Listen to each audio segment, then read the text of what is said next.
बिस्मिल्लाहिर्रहमानिर्रहीम। अस्सलामुअलैकुम। आप देख रहे हैं JN न्यूज और मैं हूं आपकी मेजबान सुंबल ज़िया। बुलेटिन का बाकायदा आगाज करते हैं और शामिल करते हैं अब तक की अहम तरीन खबरें। मलिक कराची से JL खान की रिपोर्ट के मुताबिक पाकिस्तान स्टील मिल की सिंध हुकूमत को दी गई रिफाई ज़मीन 1350 एकड़ ज़मीन की लैंड माफिया बरादरी में बंदरबांट जारी। एक और लैंड माफिया टोला मिली की लैंड माफिया बरादरी में शामिल मलिर कौमी इदारा की दी गई ज़मीन के नाखलास 344 पर लैंड माफिया टोला दावादार निकला। मजबूत लैंड माफिया मुमताज़ वाल महमूद चांडी और शौकत चांडी ग्रुप सरगर्म गुलशन हद के करीब स्टील मिल के ज़मीनों पर कब्जे जारी। स्टील टाउन पुलिस और DC मलिर खामोश तमाशाई।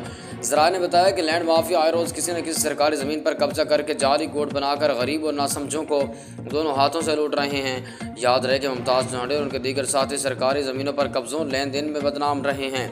अवाम ने DC मलिर और SSP मलिर से मुतालबा किया कि इन लैंड माफिया के खिलाफ कानूनी कार्रवाई की जाए और इन्हें कानून की गिरफ्त में